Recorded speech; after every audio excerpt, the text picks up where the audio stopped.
Aussitôt, après avoir quitté la réunion, nous nous sommes mis en route pour aller voir une femme, une de nos amies, Madame Doppelman, à Edmonton, en Alberta.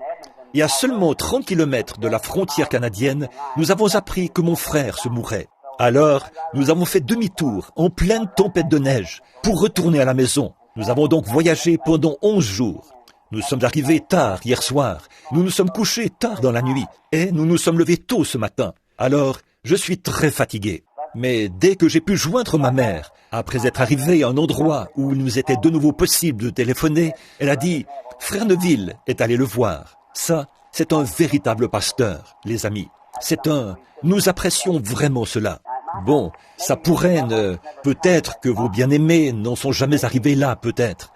Mais dans un moment critique, quand on sait que quelque chose est en train de se produire, c'est rassurant de savoir que votre ami sera là.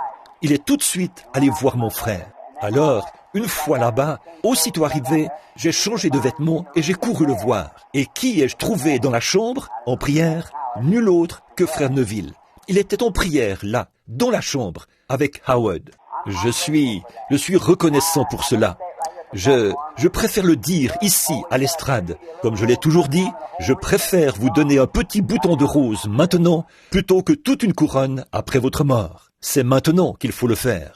J'apprécie frère Neville, et je sais que nous l'apprécions tous dans cette église, parce qu'il est un brave pasteur. Juste pour lui montrer combien vous l'appréciez, levez la main vers Dieu, comme ceci. C'est ça, merci. Ça, c'est vraiment quelque chose que...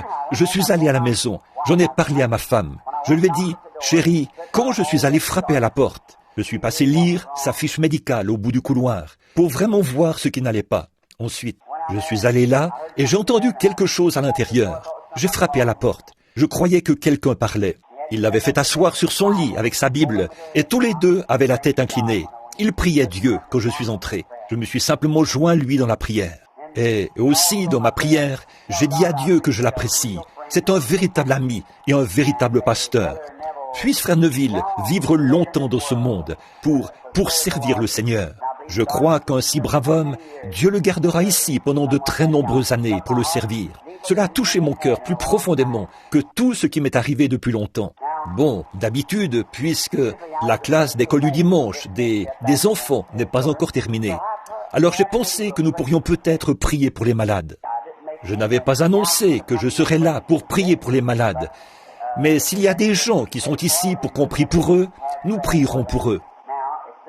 Maintenant, si sœur Gertie veut bien venir jouer le grand médecin pour nous, et nous demanderons à notre cher Père Céleste de bien vouloir bénir ceux qui ont besoin de lui aujourd'hui. Nous voulons maintenant que tous ceux qui sont malades et qui ont des besoins se rassemblent autour de l'autel. Si je ne me trompe pas, est-ce bien Nelly Sanders qui s'avance? Oh là là, que Dieu te bénisse Nelly, ça fait 25 ans, que Dieu te bénisse Nelly. J'ai promené le regard tout à l'heure et je t'ai vu et je ne voulais pas que tu penses de regarder comme ça, les yeux braqués sur quelqu'un. J'ai regardé plusieurs fois et il me semblait que c'était Nelly. Probablement que personne ici ne se souvient d'elle. Je pense que certains d'entre vous, combien se souviennent de Nelly Sanders? Mais bien sûr, elle était l'une des premières personnes à fréquenter le tabernacle. Ma défunte épouse et elle étaient des amies intimes et aussi des sœurs en Christ. Et elle s'est mariée à un des officiers de l'organisme Volontaire pour l'Amérique. Et lui, notre frère, est parti pour être avec Dieu. Je crois qu'il l'a laissée avec 2 garçons, je crois. Quoi qu'il en soit, elle a des enfants, et certains vont encore à l'école. Nelly, toute seule, est désemparée. Et elle arrive à l'âge où on devient tout nerveux et bouleversé. Elle m'a téléphoné quand j'étais dans une réunion à Phoenix, en Arizona, pour que je prie pour elle. Beaucoup de mes souvenirs, Nelly, remontent à une époque où le sol était recouvert de sciure, et où toi et Hope, la jeune Adcock et bien d'autres étaient là. Ça, c'était il y a de nombreuses années, il y a 25 ans. Le temps m'a filé entre les doigts. Nous avançons très rapidement sur ce chemin, c'est vrai. Eh bien, que Dieu soit avec toi maintenant. Vous qui êtes malade et qui désirez venir devant l'autel pour la prière, notre pasteur et moi, nous nous unirons pour prier pour vous. Avancez-vous.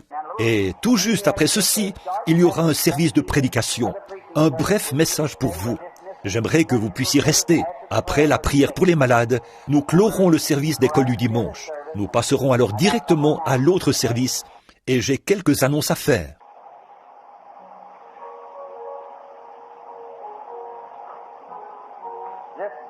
Ce grand médecin est proche maintenant, le compatissant Jésus. Il réconforte le cœur abattu, aucun autre nom que Jésus. Bon, si nous pouvions entrer maintenant dans la communion autour de cette prière, pour la guérison de l'un l'autre, sachant que Dieu est ici et qu'il a promis de nous exaucer. Oui, c'est en règle, nous descendrons prier pour elle, pour la dame qui est assise. Certainement. Très bien. Frère Neville, voudrais-tu venir m'assister? Maintenant, soyez aussi respectueux que possible, vous, les petits enfants, qui regagnez vos places. Prions maintenant, pour que, quand nous irons oindre les malades et les affligés, nous ayons la foi en Dieu, pour croire. Ayons la foi que Dieu agira. Vous tous, qui êtes dans l'auditoire et qui êtes en bonne santé ce matin, qui n'avez pas besoin de venir à l'autel, dites-vous bien que c'est la grâce de Dieu qui vous a amené jusqu'ici. Maintenant, priez pour ceux qui sont devant l'autel, jeunes et vieux. Comme il est de coutume ici, au tabernacle, nous envoyons le pasteur faire l'onction d'huile. Nous prions pour les gens. Nous envoyons le pasteur faire l'onction d'huile. Moi, je l'accompagne et j'impose les mains aux malades pendant qu'il les oint d'huile. L'Écriture dit, « Oignez d'huile les malades au nom du Seigneur. Imposez-leur les mains et ils seront guéris. » C'est l'Écriture. Et vous, tous ensemble, courbez la tête maintenant, pendant que nous prions ensemble pour les malades. Notre Père Céleste, nous venons humblement dans ta divine présence maintenant, pour ces gens qui ont des besoins, pour les malades, pour ceux qui ne peuvent pas s'en sortir par eux-mêmes. Et pour beaucoup d'entre eux, Père, les médecins n'ont plus de solution. Il n'y a plus rien à faire, à moins que tu leur accordes ta grâce. Je prie humblement aujourd'hui, ô Dieu, de tout mon cœur. Je m'unis à cette petite église, afin que le grand Saint-Esprit, qui est présent maintenant, atteste la parole du Seigneur Jésus, qui a dit, « Là où 2 ou 3 sont assemblés en mon nom, je suis au milieu d'eux. » S'ils demandent une certaine chose, quelle qu'elle soit, ils la recevront.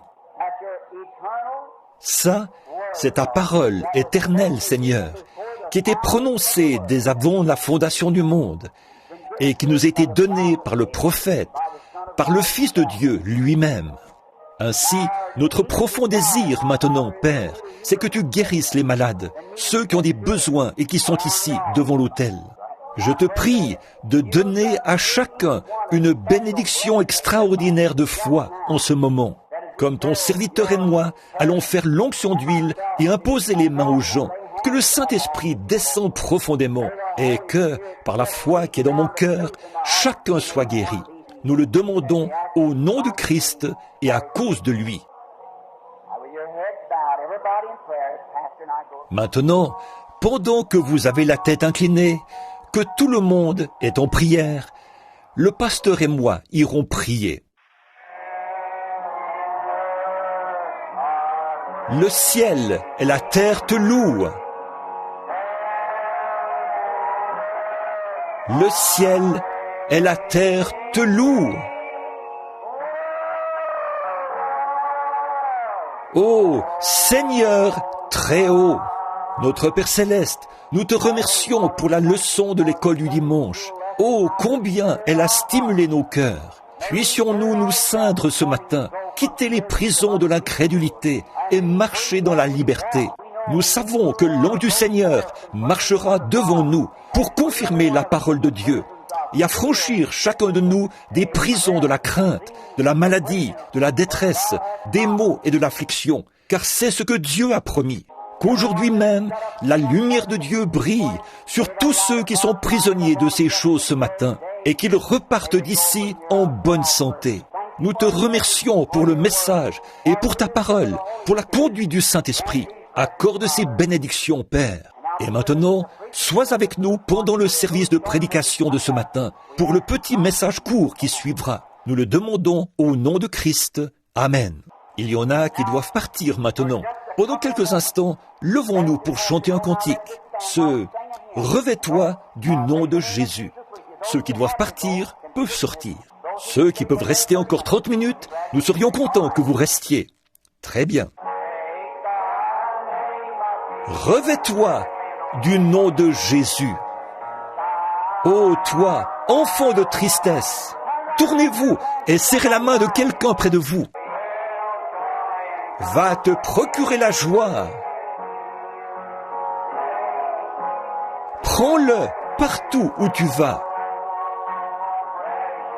Précieux nom, nom si doux, espoir de la terre, joie.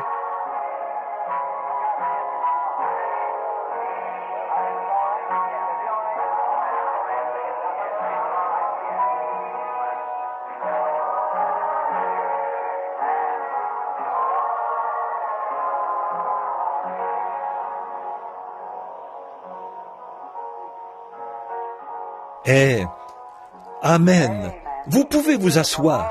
Que le Seigneur vous bénisse tous abondamment, énormément. Je viens de remarquer que nous avons quelques exemplaires du Héros de la foi ici. C'est le petit programme, le petit journal de frère Bosé de Chicago, un frère vraiment bien. Nous avons eu de très bons moments de communion fraternelle ensemble. Nous passons de beaux moments chaque fois que nous allons à Chicago. J'étais de nouveau avec lui il y a quelques soirs. Et ces journaux sont gratuits. Venez et prenez-en un à la fin du service. Ils sont posés ici. Bon, nous sommes heureux de voir que beaucoup d'entre vous demeurent attachés à Christ. Et maintenant, j'aimerais prendre juste quelques minutes de votre temps pour parler de quelque chose. Parce que je suis ici avec vous. Je suis fatigué. J'ai la voix affaiblie. J'ai eu de grandes réunions. À Indianapolis, c'était une merveilleuse série de réunions, intenses. Et nous étions vraiment heureux le soir où nous avons vu des centaines de personnes traverser ce tabernacle, où environ 10 000 personnes étaient assises, venir donner leur cœur à Christ ce soir-là. Russell Ford et les autres, oh combien ils étaient transportés de joie. Et l'œuvre que frère Caddell a commencé depuis des années, continue d'aller de l'avant. Vous savez, j'aimerais avoir un bâtiment comme celui-là. C'est l'un des plus beaux bâtiments que j'ai vus, en raison de la façon dont il a été aménagé. Et là, chez eux, il y a vraiment quelque chose. Je crois que je suis du genre émotif. Quand je vois une grande œuvre que quelqu'un a commencée, ça me touche. Bon, je suis enroué. Nous avons été là-haut, dans les montagnes. Nous voulions aller voir une femme malade, une de nos amies, tout au nord, au Canada. Nous étions sur le point de traverser la frontière lorsqu'il m'a été rapporté que mon frère se mourait. Alors nous avons fait demi-tour. Nous avons roulé jour après jour, nuit après nuit. Nous avons passé 10 jours assis dans la voiture. Alors, vous pouvez vous imaginer comment je me sens ce matin. Mais je suis reconnaissant à chacun de vous, une fois de plus, d'avoir prié pour mon frère, parce qu'il semble qu'il est en train de se remettre. Dieu lui a donné une autre chance. Donc, je vous remercie et je loue Dieu pour tout. J'ai encore beaucoup de décisions importantes à prendre. Une tournée mondiale aura bientôt lieu. L'Afrique me tient beaucoup à cœur. Il y a d'autres endroits partout, si bien que je ne sais pas de quel côté me diriger. C'est partout, partout. Il y a aussi plus d'une dizaine de très grands congrès qu'on organise maintenant. Et on m'invite à aller à chacun d'eux. Il me reste 24 heures pour décider de la prochaine étape. Alors, priez pour moi, priez pour moi. J'ai besoin de vos prières. Vous qui êtes ici devant, j'espère que ça ne vous a pas incommodé, qu'on ait arrêté ce ventilateur pendant un instant. J'ai été exposé à de très nombreuses choses dans ma vie, du fait de voyager pour le Seigneur. J'ai vu des conditions de toutes sortes, des maladies et la lèpre. J'ai serré des lépreux dans mes bras, je leur ai serré la main et j'ai vu toutes sortes de maladies. J'ai été dans des salles et des camps d'isolement et tout, presque partout dans le monde. Et je ne suis plus un jeune homme. Nelly, je pense que tu le sais. J'avance vers l'âge. Puis l'autre jour, j'ai entendu parler de frère Bosworth, là, qui a presque 90 ans. Et pendant que j'étais à Indianapolis, il a eu un caillot de sang dans le cœur. Il était inconscient, un râle d'agonie dans la gorge. Madame Bosworth a appelé pour qu'on prie pour lui. Je suis allé là-bas, nous en avons fait l'annonce et avons commencé à prier. Le lendemain, il m'a appelé et a dit « Je désire participer à l'une de tes réunions un de ces jours. » Et moi qui me sens comme ceci à 47 ans, je devrais avoir honte. Mais ce n'est que mon côté humain, je suppose. Mais, oh, que c'est précieux, que c'est merveilleux. Rien n'est comparable au salut. Avoir le salut, ça, vous n'en avez pas pleinement conscience, mes amis. Je suis certain que le diable tient cela éloigné de vous autant qu'il le peut. Il le fait avec moi. Il vous empêche de réaliser la valeur d'une âme. Avez-vous jamais songé à ce que c'est, au vrai sens de l'éternité, et à combien de temps vous serez dans cet état? Voyez, vous rendez-vous compte, c'est maintenant le temps où vous prenez votre décision par rapport à l'éternité. Dimanche dernier, vous étiez ici, je crois. J'ai prêché sur l'assurance, la puissance que Dieu avait promise, qu'il vous avait prédestiné et appelé avant la fondation du monde, et qu'il avait inscrit votre nom dans son livre. Vous n'avez rien eu à voir là-dedans. C'est Dieu qui l'a fait. N'est-ce pas merveilleux?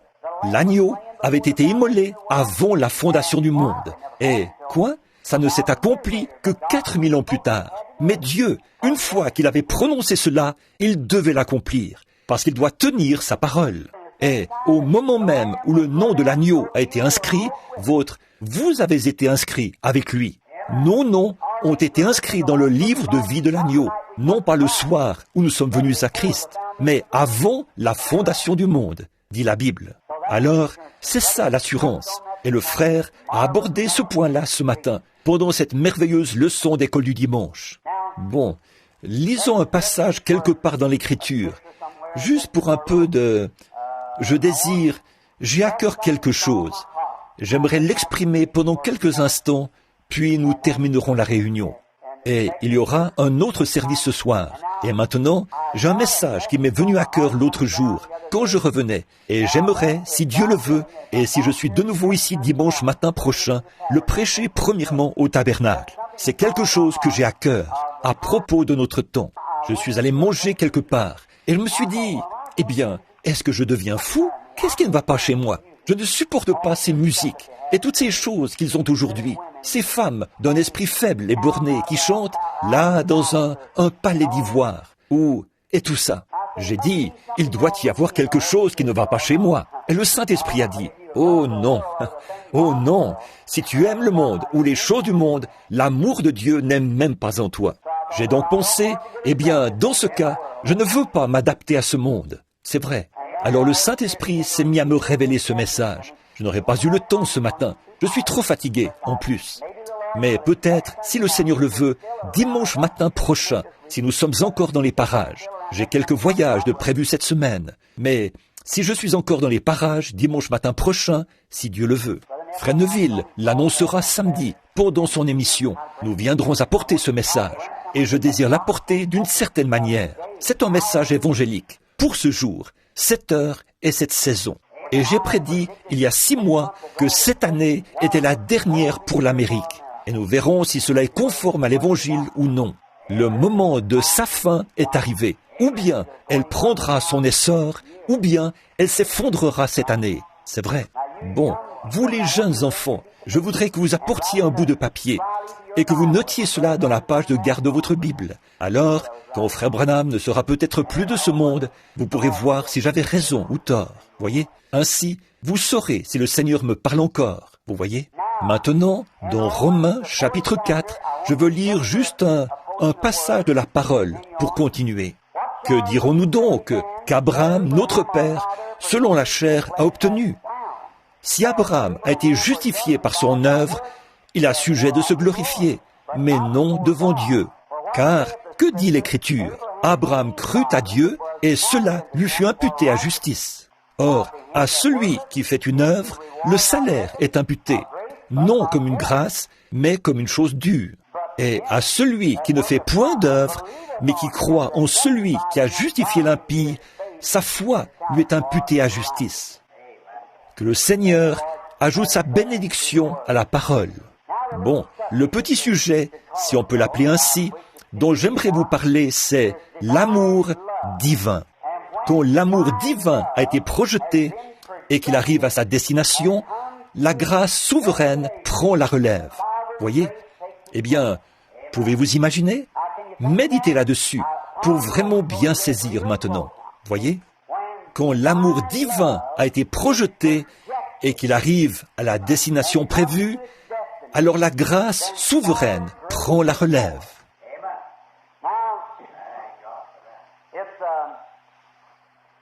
Eh bien, c'est étrange de voir les gens, le genre de personnes, ceux que nous côtoyons et ce que nous faisons. Bon, nous devons tous nous rendre à cette évidence. Il y a des gens dont on aime vraiment la compagnie. Et il y en a d'autres, de braves gens, des gens qu'on aime, mais qui ont en eux quelque chose qui fait qu'on a du mal à rester en leur compagnie. Ça, c'est un fait, et nous voulons en parler. Cela est dû à l'atmosphère que cet individu, homme ou femme, crée lui-même. En effet, vous êtes un créateur en miniature, parce que vous êtes des fils et des filles de Dieu. Peu importe jusqu'où vous vous êtes enfoncés dans le péché, vous êtes néanmoins des fils et des filles de Dieu. C'est que votre âme et votre esprit ont été déchus et dégénérés, mais Dieu est votre créateur.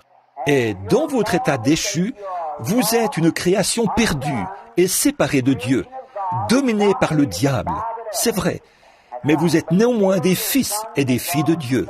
Il ne veut pas qu'aucun de vous périsse, mais que tous viennent à la repentance. Voyez? Et il a fait tout ce qui est en son pouvoir pour... Seul Dieu lui-même pouvait le faire. Donner la possibilité à sa créature d'accepter cela et d'être ce qu'il veut que vous soyez. Revenir à votre état normal. Et personne, maintenant je dirais ceci, et c'est assez tranchant, mais voilà, personne n'est dans son état mental normal tant qu'il n'a pas accepté le Seigneur Jésus. C'est une déclaration forte, mais c'est la vérité. Personne n'a toute sa tête tant qu'il n'a pas accepté Jésus-Christ comme son sauveur personnel. Ça peut sembler, mais c'est la Bible.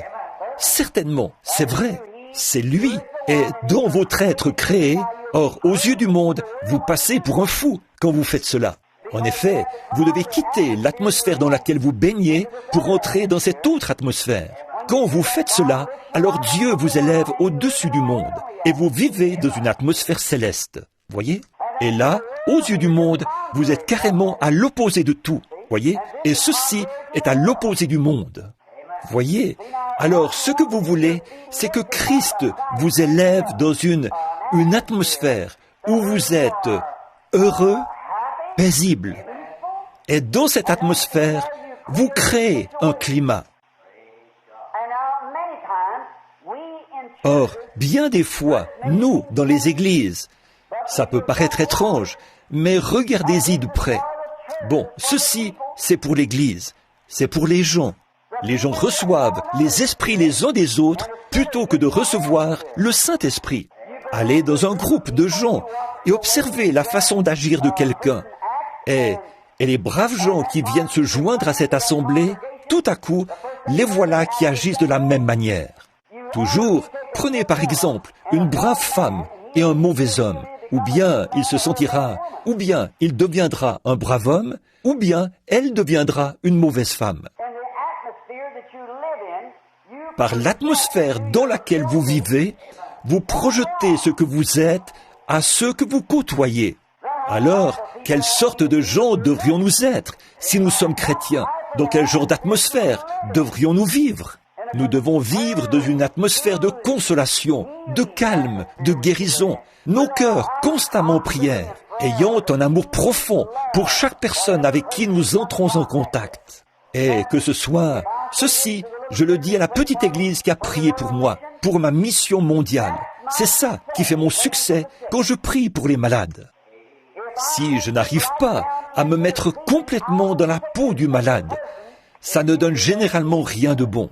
Vous devez vous mettre complètement dans la peau de l'autre, au point et ressentir cela vous-même. Il y a quelque temps, ici, un vieux Mexicain était venu là, sur l'estrade. Il s'était précipité vers l'estrade. Rempli de foi, il s'était agenouillé et avait sorti son chapelet. Je lui ai dit, ce n'est pas nécessaire, par la bouche de l'interprète, frère Espinosa. Alors, il s'est relevé, il a mis ses bras autour de moi, s'est mis à marcher à tâtons. Il était aveugle. Je l'ai regardé, j'ai regardé ses pieds pleins de rides. Il n'avait probablement jamais porté de souliers de sa vie. J'ai regardé mes souliers pour voir s'ils pouvaient lui aller. Je lui aurais donné mes souliers. Il était aveugle. Je l'ai regardé, il était plus large d'épaules. C'était un homme de grande taille. Il pesait plus de 90 kilos, je pense. Il n'aurait pas pu porter mon veston. Et il se tenait là, avec ses cheveux gris. J'ai pensé à mon papa. J'ai pensé, si papa avait vécu jusqu'à peu près cet âge, il aurait à peu près le même âge que cet homme, environ 65 ou 70 ans. Et je me suis mis à aimer cet homme, en ayant ce genre de pensée.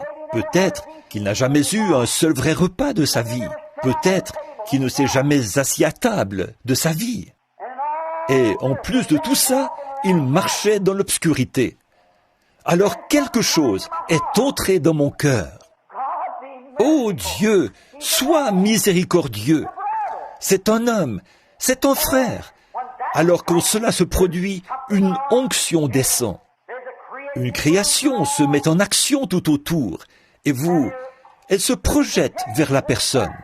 Quelques instants plus tard, je l'ai entendu crier quelque chose par-dessus mon épaule. Il criait « Je vois, je vois !» Qu'était-ce? L'amour divin. La compassion avait été projetée par le Saint-Esprit dans cet homme. Et c'est ainsi qu'au bout du chemin, alors qu'il n'y avait plus rien à faire. Et là, l'amour s'était installé à sa place. L'amour avait rejoint l'amour. Alors la grâce souveraine s'est mise en action.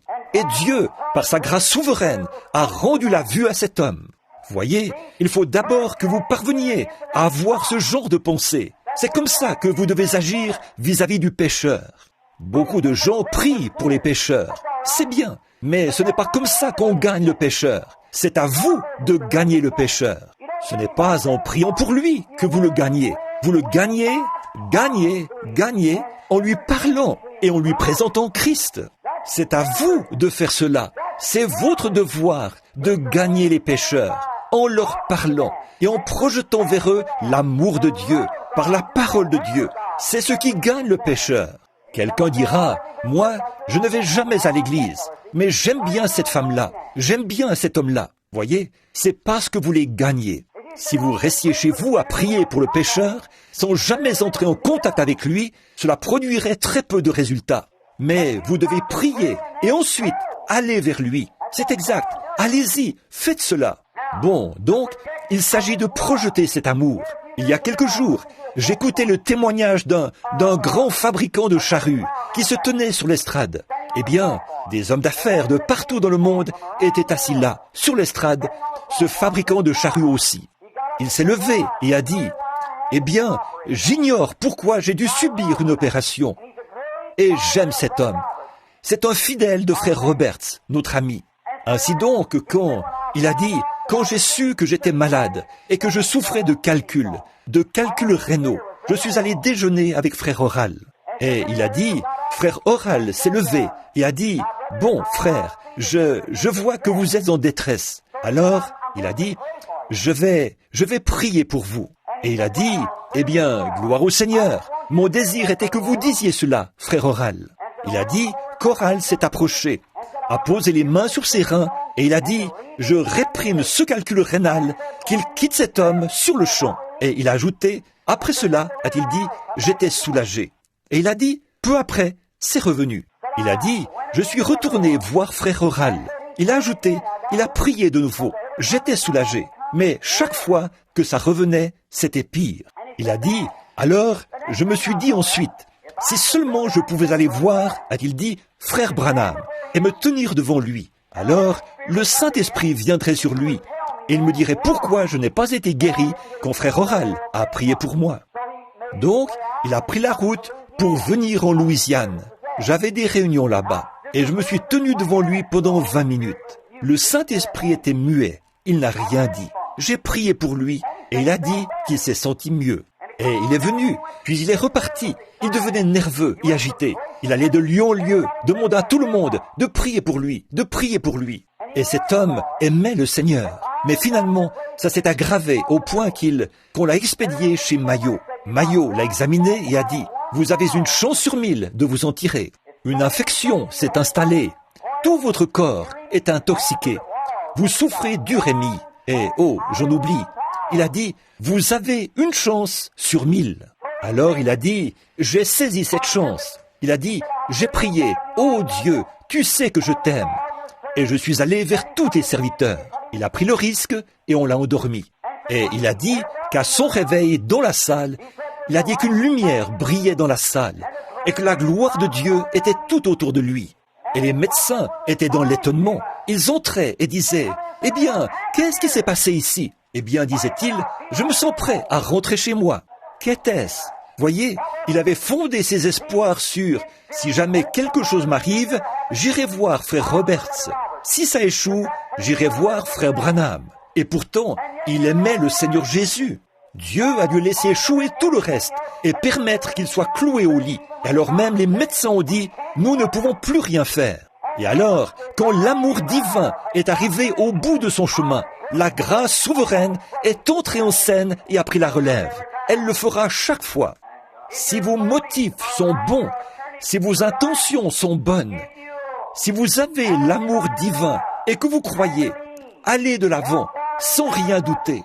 Quand vous en êtes au point où vous avez l'impression d'être arrivé au bout du rouleau, alors la grâce souveraine prend la relève. Combien j'ai vu cela à l'œuvre, combien j'ai remarqué cela dans ma propre vie, non pas seulement par une théologie ou par un genre d'expérience vécue par quelqu'un d'autre. Je suis très content aujourd'hui de pouvoir parler sur la base d'une expérience personnelle, de savoir que ça, c'est la vérité. Alors, pourquoi sommes-nous craintifs ? Tant que nous savons que l'amour de Christ repose divinement dans notre cœur, que nous sommes passés de la mort à la vie, aucun démon de l'enfer ne peut pénétrer en nous, même à notre mort. Il suffit de persévérer dans cet amour et dans la foi. C'est comme un petit enfant. Prenez un petit enfant. Je vais vous le démontrer pour que les tout-petits puissent comprendre cela. Voici Madame Kelly, assise ici, devant nous. Un soldat ivre, je crois, avait foncé là sur eux. Au moment de la transporter, on la croyait morte. On l'a amenée à l'hôpital. Elle était inconsciente. Or, tout a échoué là-bas et elle s'en allait. Mais, comme elle avait l'amour de Dieu dans son cœur, elle s'en est tirée. Je suis allé là-bas ce jour-là et alors la grâce souveraine a été projetée à la suite de l'amour divin. Ce matin, elle est assise ici, parmi nous, vivante. Voyez, c'est quelque chose qui se produit. Quand vous arrivez au bout de votre chemin, quand vous en êtes au point où vous ne pouvez plus avancer, alors la puissance de Dieu entre en scène, par la grâce souveraine. C'est ce que vous voyez. Prenez un petit enfant, un petit bébé, qui a de petites crises, des spasmes, et qui pousse des cris, donne des coups de pied et crie à tue-tête. Et voilà qu'il finit par retenir sa respiration. Et vous voyez sa mère l'empoigner, le tirer, le lancer en l'air, lui souffler au visage. Laissez-le tranquille. Il n'y en a pas un seul dans toutes les annales médicales qui soit mort de cette manière. Il ne mourra pas. Ce n'est qu'une crise. Il cherche à s'attirer de la compassion. Il cherche à se faire cajoler et ce n'est rien d'autre qu'un caprice. Et après avoir poussé son caprice jusqu'à retenir sa respiration et qu'il ne peut pas aller plus loin, alors la nature reprend le dessus. Il se détend et recommence à respirer. Toute votre agitation, le porter, crier, ça ne hurler, lui souffler au visage, ça exacerbe la situation. C'est ce qui arrive après que nous avons erré d'église en église, ça et là, de service de guérison en service de guérison. Mes frères, prenez l'amour et avancez, parce que vous êtes au bout du chemin. Dieu projettera la grâce souveraine quand vous arriverez au bout du chemin. Quand l'amour a atteint son paroxysme, alors Dieu est tenu. Quand vous arrivez à votre dernière extrémité et que tout est terminé pour l'homme, alors la grâce prend la relève. C'est la nature de Dieu d'agir ainsi. Combien j'ai remarqué cela alors que je suis... Supportez ces témoignages personnels maintenant, pendant un instant. Vous avez lu le livre, là, ce jour-là, à Portland, dans l'Oregon, quand ce fou s'était rué vers l'estrade et qu'il allait me tuer. Vous avez peut-être tous lu cela dans le livre. Qu'est-ce qui s'est passé? Dieu m'a envoyé prêcher l'évangile, et c'est ce que je faisais. Des milliers de gens étaient réunis. Les rues étaient bondées. Et à l'intérieur, il y avait plus de 6000 personnes. Dehors, la pluie tombait à verse. Mais les gens restaient là. Leur cœur affamé soupirait. À cette époque-là, il n'y avait personne d'autre sur le terrain. Les réunions soulevaient beaucoup d'enthousiasme. Il fallait me frayer un passage à travers la foule et tout. Recourir à une escorte policière pour me faire entrer. J'avais été dans une pièce et là, j'avais conduit 2 jeunes officiers à Christ, là, dans le vestiaire. 2 jeunes hommes, au début de la vingtaine, qui travaillaient dans la police. La mère de l'un d'eux avait été guérie la veille et les 2 se sont agenouillés là et je les ai conduits au Seigneur Jésus. Je me suis avancé sur l'estrade pour parler de la foi. Soudain, j'étais face à un fou qui, s'étant enfui d'un hôpital psychiatrique, avait frappé un prédicateur dans la rue. Cet après-midi-là, lui avait fracturé la clavicule et la mâchoire. Il avait la manie de tuer les prédicateurs. Il était entré au pas de course en se disant « Voici ma chance ». Il s'est rué vers l'estrade. Il pesait environ 115 ou 120 kilos et mesurait près de 2 mètres. Il balançait les mains vers l'avant et vers l'arrière. Il a dit « Espèce d'hypocrite, espèce de serpent dans l'herbe ». Et voilà, le service de Dieu était en marche. Les gens étaient guéris. Des milliers de gens étaient guéris et bénis. Des ministres étaient inspirés. Ce grand réveil n'était alors qu'à ses débuts, puis il a commencé à avoir de l'impact partout dans le monde. Là, sur l'estrade, était assis T.L. Osborne. Amen, qui a gagné des dizaines de milliers d'âmes à Christ. Il était assis là, lui qui était pasteur. Et 8 ou 10 membres de son assemblée, depuis le balcon, observaient la scène. Et ce fou s'est rué vers l'estrade pour perturber la réunion du Seigneur. Il a dit « Espèce de serpent dans l'herbe, espèce d'hypocrite, tu t'imposes comme étant un serviteur de Dieu. Je vais te prouver, ce soir, que tu n'es pas un serviteur de Dieu. Et je vais briser chaque os de ton petit corps de misérable. » Et il est monté en vitesse et a brandi son gros poing pour me frapper. Je me suis retourné. Les prédicateurs étaient en débandade et tout. Et là, il s'est raclé la gorge et m'a craché au visage. Il a dit « Espèce de serpent dans l'herbe, je vais te prouver combien tu es serviteur de Dieu. Espèce d'imposteur. » Je n'ai rien dit. Je le regardais tout simplement. Et tout d'un coup, le Saint-Esprit. Quelque chose. Qu'auriez-vous pensé si quelqu'un vous avait craché au visage? Eh bien, s'il y a le moindre tempérament colérique en vous, vous sortiriez de vos gonds. Ça, c'est certain.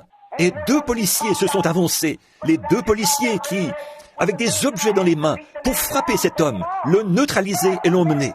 Mais je ne pouvais pas les laisser faire ça. Dieu avait placé dans mon cœur de l'amour pour cet être mortel. J'ai pensé, ce n'est pas cet homme. C'est un démon qui l'a mis dans cet état. Cet homme, s'il avait été normal, son désir serait d'aimer et de vivre comme tous les autres hommes. Mais c'est le diable qui l'a mis dans cet état. Et l'amour a commencé à couler pour cet homme. Sans tarder, cet homme est tombé et s'est jeté là, à mes pieds.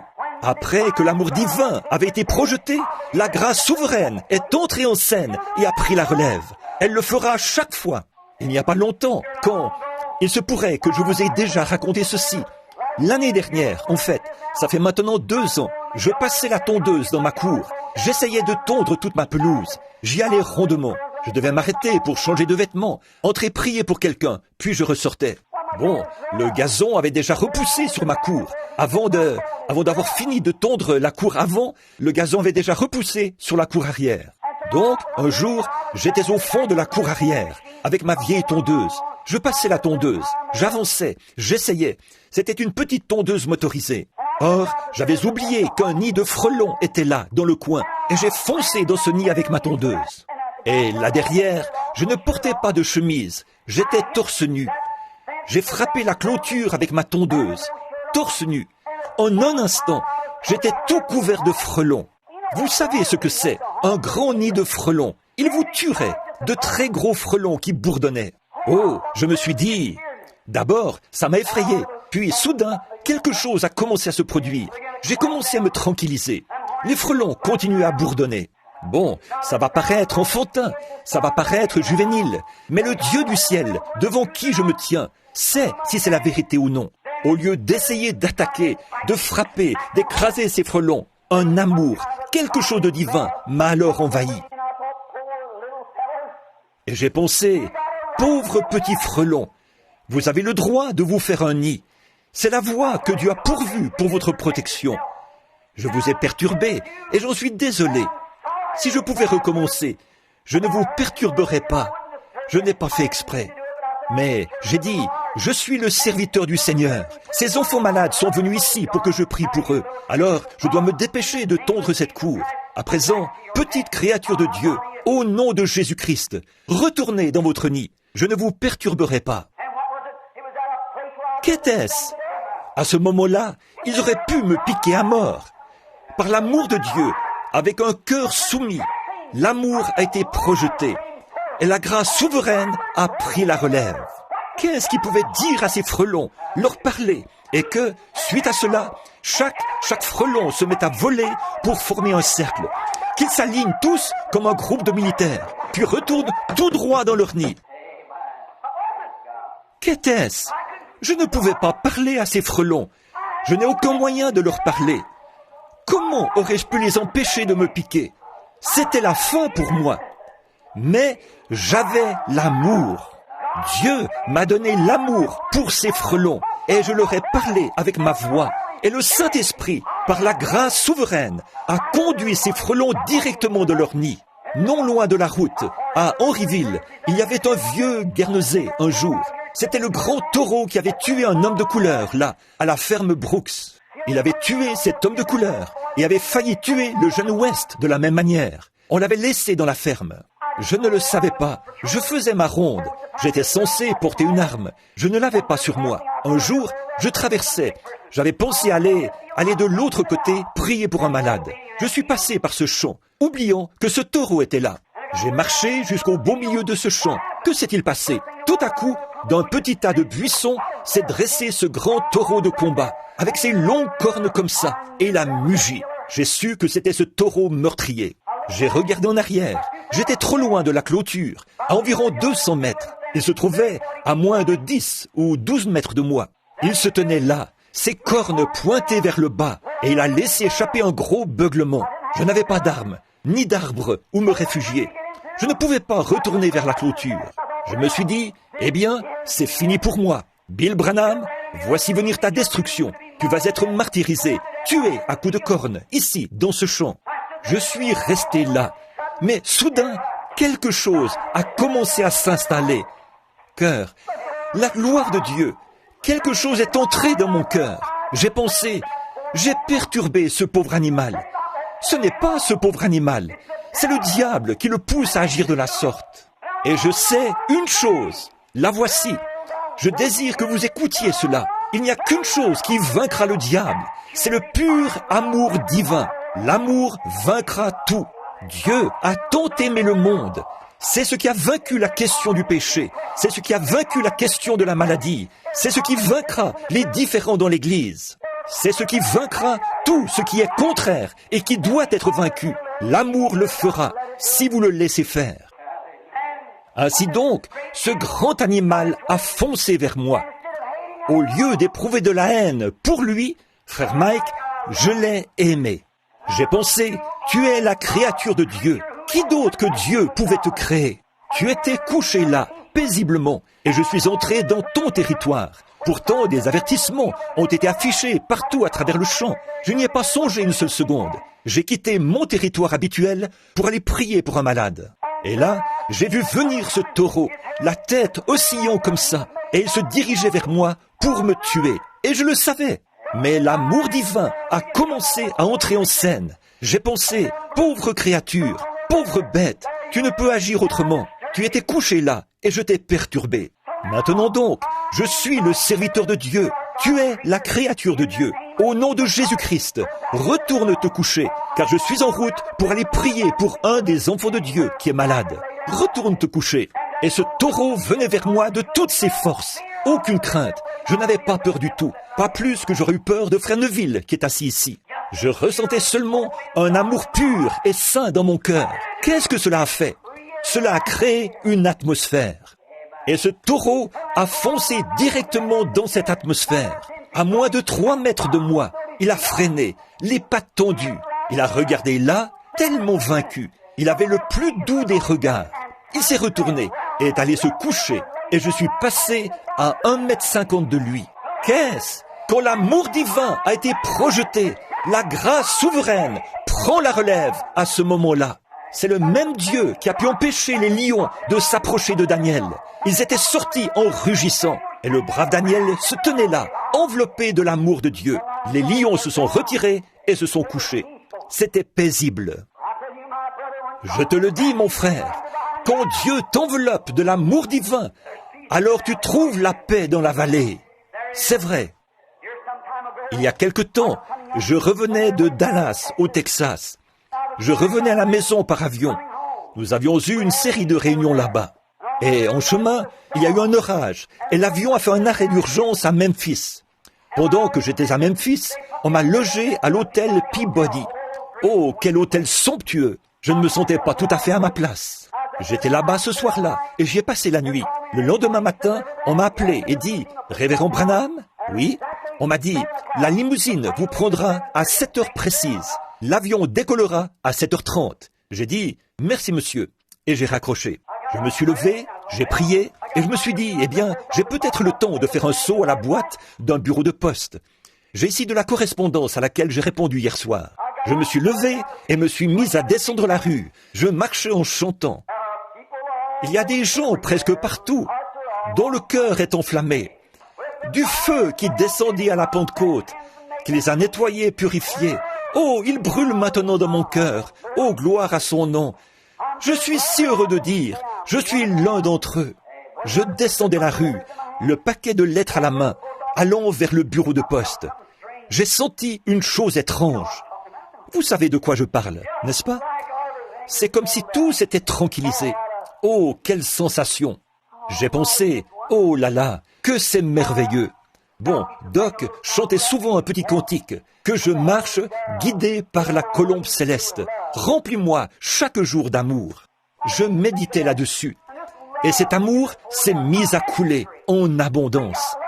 Nous avons l'amour, mais il nous faut l'amour en abondance. L'amour qui déborde. Vous dites, oh, j'aime les pécheurs.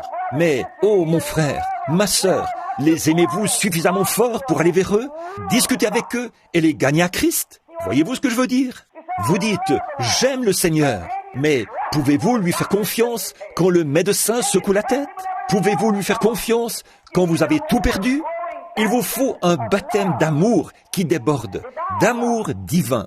Quand vous avez l'impression que vous priez, mais que votre prière n'est pas exaucée, continuez-vous à l'aimer? Y a-t-il en vous quelque chose qui continue à vous purifier?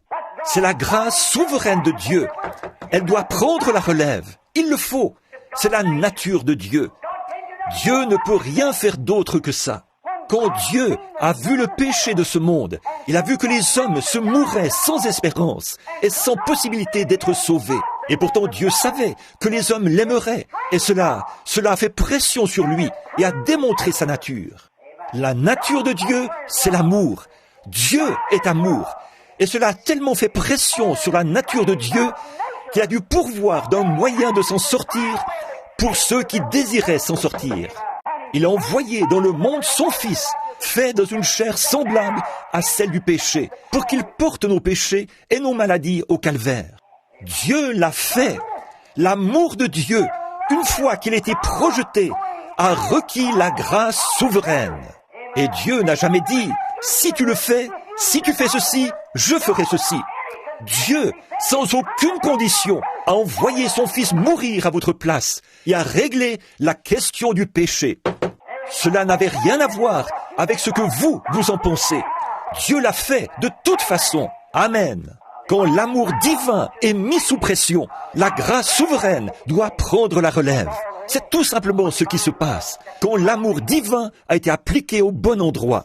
Écoutez attentivement. Ce matin-là, quand je suis sorti de l'avion, ou plutôt de l'hôtel, et que je me suis mis à marcher dans la rue, j'avançais en chantant. Tout à coup, quelque chose a semblé se répandre sur moi, une grande pluie d'amour. J'ai pensé, oh, si seulement je pouvais, oh, je crois que, comme je me sens en ce moment, si je pouvais seulement rencontrer quelqu'un pour qui prier.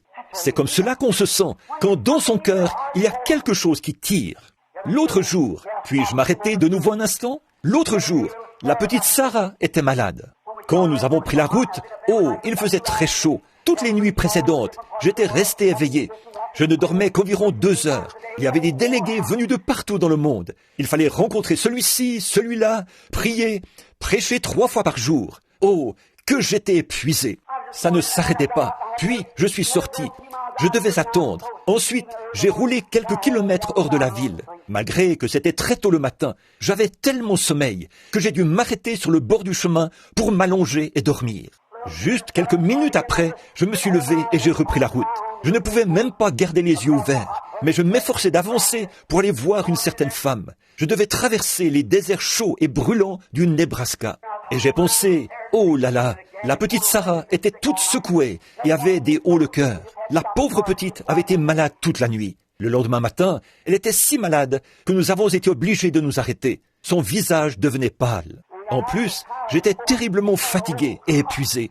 J'ai pensé, oh Dieu, oh la situation est terrible. Oh Dieu, regarde, je n'arrive pas à conduire. Je suis si fatigué. J'étais là-bas avec ton peuple. J'ai essayé de faire de mon mieux. Et la petite Sarah est très malade. Là, nous sommes allés. Je suis allé lui imposer les bains. J'ai dit, cher Père Céleste, c'est toi qui m'as donné cet enfant. Elle t'appartient. Je n'ai fait que l'élever. Je lui ai imposé les mains. Quelque chose a commencé à se mouvoir dans mon cœur. Cela a arrêté les vomissements. Depuis ce jour-là, elle n'a plus jamais vomi. Le deuxième jour, c'était au tour de Becky d'être très malade. C'était un genre de virus. Elle vomissait. La petite a vomi toute la nuit. Le lendemain, Meda a dit, il lui faut du Pepto-Bismol. Nous lui en avons donné quelques cuillerées. La petite a vomi cela sur le champ. Nous sommes entrés dans la région des Tétons. Quand nous avons quitté la contrée chaude et que nous avons commencé à monter, elle voulait voir cette jolie chaîne montagneuse. Elle n'y parvenait pas. Elle était très malade. J'ai dit, chérie, regarde ici. Je veux prendre. J'ai dit, papa veut te prendre en photo pour que tu puisses y voir la montagne. Elle a dit, oh papa, j'ai l'impression d'être en train de mourir. Alors nous lui avons donné du Pepto-Bismol de nouveau. Ce matin-là, nous avons prié en ces termes. Seigneur, sois miséricordieux. Oh, ça ne lui a fait aucun bien. Alors nous sommes arrivés là-haut et je l'ai fait sortir. J'ai dit, chérie, viens prendre de l'air frais. Il faisait froid. Elle avait mis sa petite veste. Il y avait de la neige au sol. Je suis donc sorti et elle essayait de... Elle a dit, oui papa. Elle s'est mise à faire... Et de l'eau coulait de sa petite bouche. J'ai regardé, ses petits yeux étaient enfoncés. Et sa petite bouche salivait beaucoup. Je me suis avancé, j'ai levé les yeux vers la montagne. J'ai dit, je lève mes yeux vers les montagnes. D'où me vient le secours? Le secours me vient de l'Éternel. Tout à coup, quelque chose a commencé à se mouvoir au fond de moi. Oh, j'aimerais avoir ça en permanence. Je suis allé à côté de la voiture et j'ai ouvert la portière. J'ai dit, chérie, regarde ici, vers papa. Oh là là, cela a réglé la question du vomissement pour toujours. 5 minutes plus tard, elle courait partout et jouait avec Sarah. Qu'est-ce? Quand l'amour divin a été projeté, la grâce souveraine prend la relève. Il le faut. Je marchais dans la rue ce matin-là, à Memphis. Je reviens à mon histoire. Je marchais dans la rue, à Memphis, en chantant pour le Seigneur. Et tout à coup, quelque chose a dit, arrête-toi. Je me suis arrêté. Tout à coup, il a dit, fais demi-tour, va dans l'autre direction. Eh bien, c'était dans la direction du fleuve. Je me suis dit, oh là là, j'ai avancé un peu plus. Je me suis dit, eh bien, c'était juste quelque chose que Vous savez, souvent, on a des impressions, vous savez. Et souvent, les gens commettent des erreurs, parce qu'ils suivent leurs impressions au lieu de suivre la conduite divine. J'ai donc continué à avancer, en me disant, c'était juste moi, une impression. Et oh, plus j'avançais, plus ça empirait. Je me suis mis là, en retrait, et j'ai regardé tout autour. Il y avait là des articles de pêche. Je me suis dit, alors que les gens étaient en train de me dépasser, que j'allais faire comme si je regardais ces articles de pêche. À ce moment-là, tous les gens avaient quitté le trottoir, ce groupe-là, quand le feu avait changé. J'ai dit, bienveillant Père Céleste, que voulais-tu que je fasse? Était-ce toi qui te mouvais dans mon cœur? On dirait que je vais éclater à l'intérieur. Il y a quelque chose qui se répand. Quelque chose a dit, fais demi-tour, rebrousse chemin. J'ai dit, pour aller où? Il a dit, fais demi-tour, rebrousse chemin. Pour aller où? Ça ne change rien. On continue à marcher, c'est tout. J'ai fait demi-tour et j'ai repris ma marche dans la rue. J'ai marché, j'ai regardé ma montre. Ça continuait à insister. L'heure était passée. Je suis allé un peu plus loin. L'heure était passée. Il était plus de 7h30. À 8h. Oh là là, là là. Je m'étais rendu loin, très loin. Là, il y avait des maisons aux couleurs vives. Beaucoup de vieilles maisons aux couleurs vives, là-bas, très loin. Je marchais là, et le soleil était déjà bien haut. C'était au début du printemps. Les nuages s'étaient tous dissipés. J'ai pensé, eh bien, j'ai raté mon vol. Mais j'ai pensé, oh Dieu, si je rate mon vol, c'est ton ordre, tant que Où me conduis-tu, Seigneur? Je ne sais pas où tu m'emmènes. Où vais-je? Ce n'était pas de mes affaires. Il fallait continuer à marcher. J'ai continué à marcher, c'est tout. Après un moment, j'ai regardé. Une mamie, le type même de tante Jemima, était appuyée contre un portail, comme ceci. Elle se tenait là, appuyée contre le portail. Elle avait de grosses joues rondes. Elle se tenait là, une chemise enroulée autour de la tête, comme ceci, et attachée en arrière. Je continue à marcher, là. Je suis arrivé à sa hauteur, et les larmes coulaient comme ça sur ses grosses joues. Elle m'a regardé et m'a dit « Bonjour, pasteur ». J'ai dit « Madame ». J'ai dit « Bonjour ». Elle a esquissé un sourire et m'a regardé, les larmes aux yeux. Je me suis dit « Elle m'a appelé pasteur ». C'est comme ça qu'on appelle les prédicateurs dans le sud, vous savez. Et j'ai dit « Comment avez-vous su que je suis pasteur ?» Elle a dit « Je savais que vous viendriez ». Quoi? Elle a dit « Je savais que vous viendriez ». J'ai dit « Je ne comprends pas, tantine. Voulez-vous m'en dire plus ?»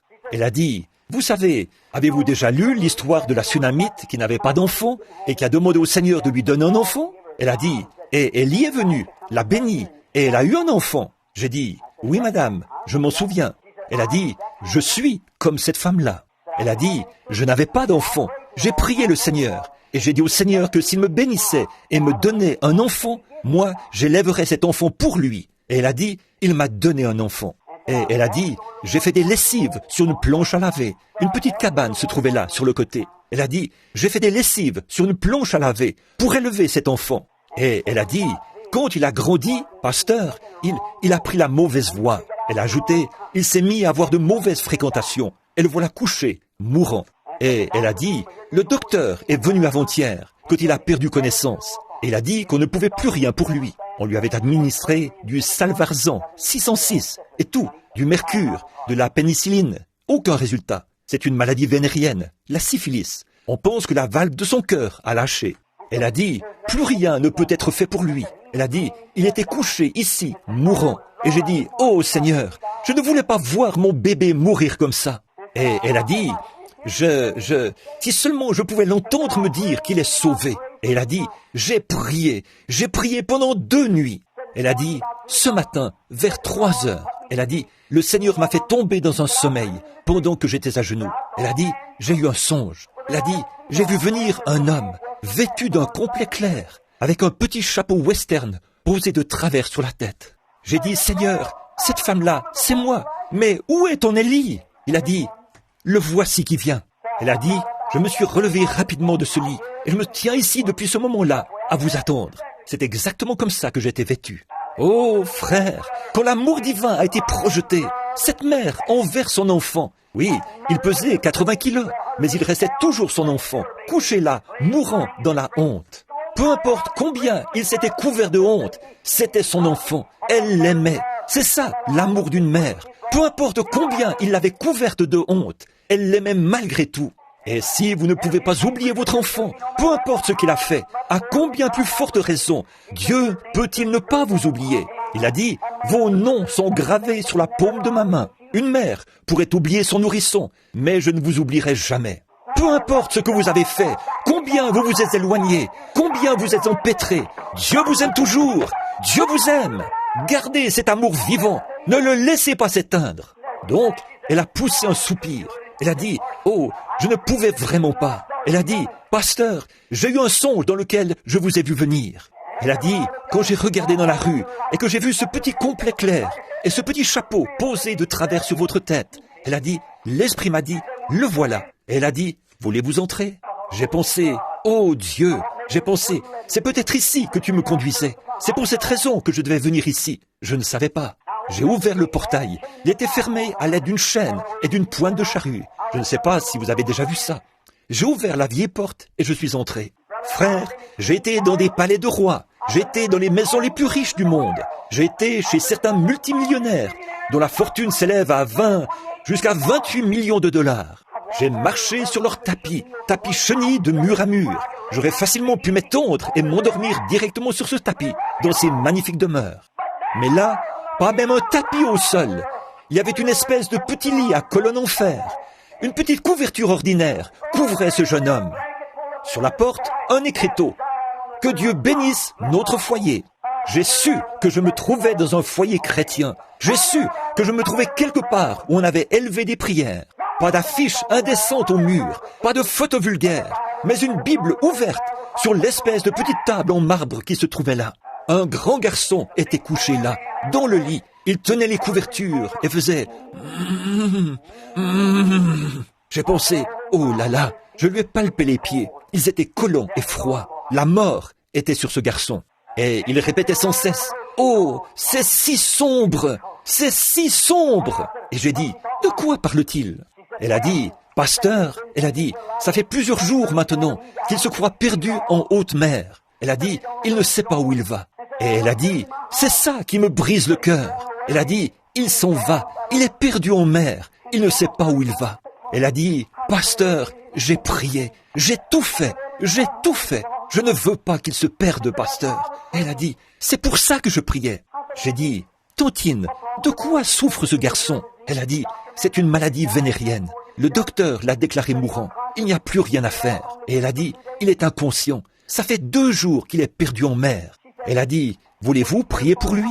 J'ai dit, Tantine, je m'appelle Branham. Avez-vous déjà entendu parler de moi? Elle a dit, non monsieur, je ne pense pas, pasteur. J'ai dit, eh bien, je vais vous raconter une histoire. J'ai dit, mon ministère, c'est de prier pour les malades. Elle a dit, c'est vrai? J'ai dit, oui. Et je lui ai dit que mon avion avait été forcé d'atterrir et tout. Elle a dit, c'est vrai, pasteur? J'ai dit, oui. Elle a dit, eh bien, je savais qu'il ne me laisserait pas tomber. J'ai dit, priez, Tantine. Elle s'est agenouillée et vous parlez d'une prière. Oh mon frère, cette brave sainte savait entrer en contact avec Dieu. Elle a prié, là, jusqu'à ce que les larmes lui coulent des yeux. J'ai levé les yeux et il continue à faire. Et j'ai dit, maintenant Tantine, je vais prier. Restez en prière avec moi.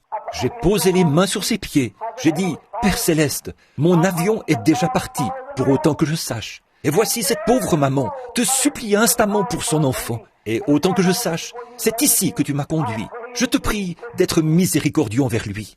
Et presque au même moment, je l'ai entendu dire, « Maman! Oh, maman !» Elle s'est relevée. Elle a essuyé les larmes de ses yeux. Et elle a dit, « Oui, mon chéri, le bébé de maman se sent mieux ?» Elle s'est mise à lui caresser la tête. Il a dit, « Maman, la pièce est en train de s'éclairer.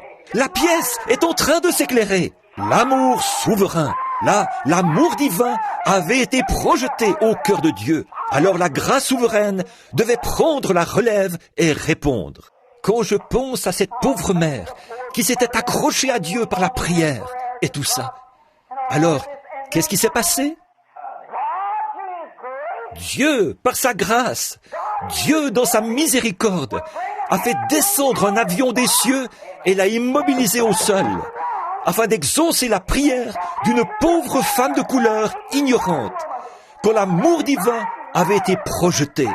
Qu'elle ait été pauvre, noire, jaune ou quoi que ce soit, peu importe, quand la grâce divine a été projetée, la grâce souveraine doit prendre la relève. L'amour qu'avait cette brave maman, cette maman qui avait supplié instamment.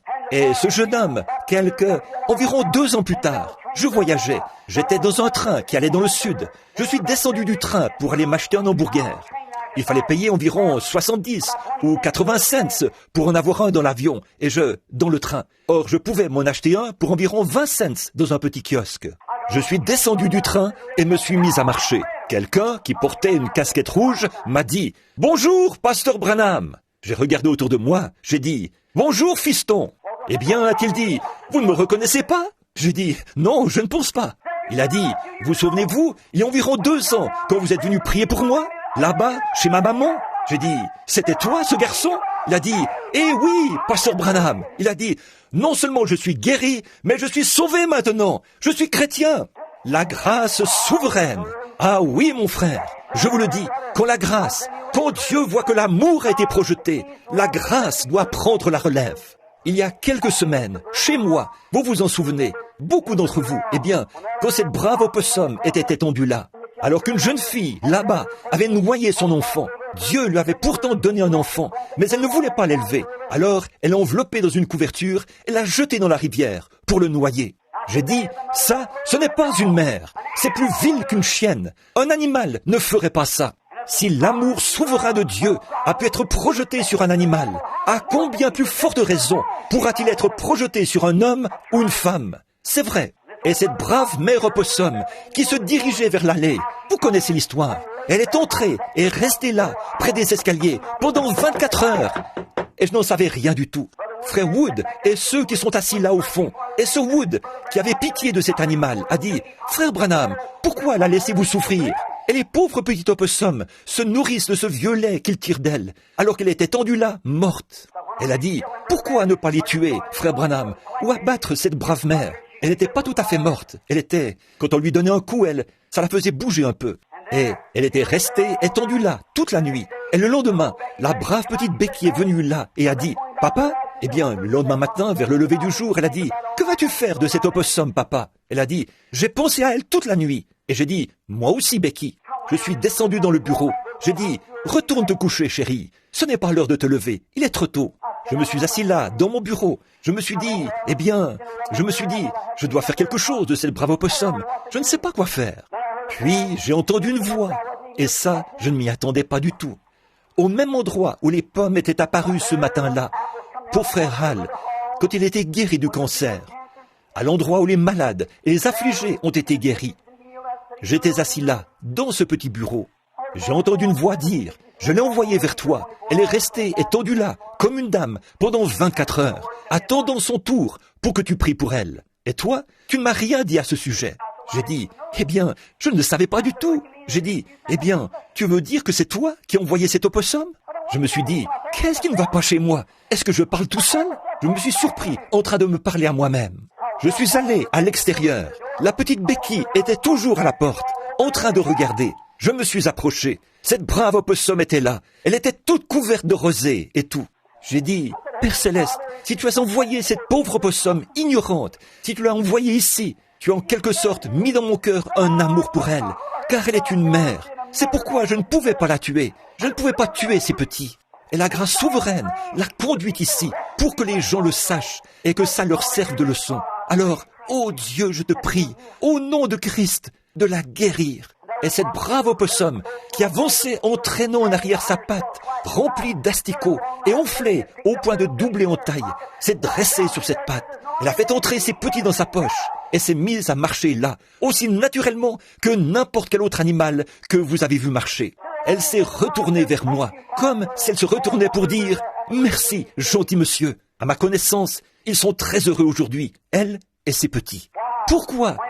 Quand l'amour divin a été projeté, la grâce souveraine prend la relève. Mon frère, ma sœur, il y a une seule chose à faire dans votre vie. Aimez le Seigneur votre Dieu de tout votre cœur, de toute votre âme, de toute votre force et de toute votre pensée, et croire que chaque parole qu'il a prononcée est la vérité. Et quand vous arriverez au bout de votre chemin et que vous ne pourrez plus avancer, alors la grâce souveraine, la grâce divine sera projetée. Comment aurais-je pu lui parler, étendu là, quand les frères Maillot m'avaient abandonné, assis sur le perron là-bas, frère Cox, assis à mes côtés, à se demander ce qui se passait. Je ne pouvais vraiment plus supporter ça, mais j'ai dit,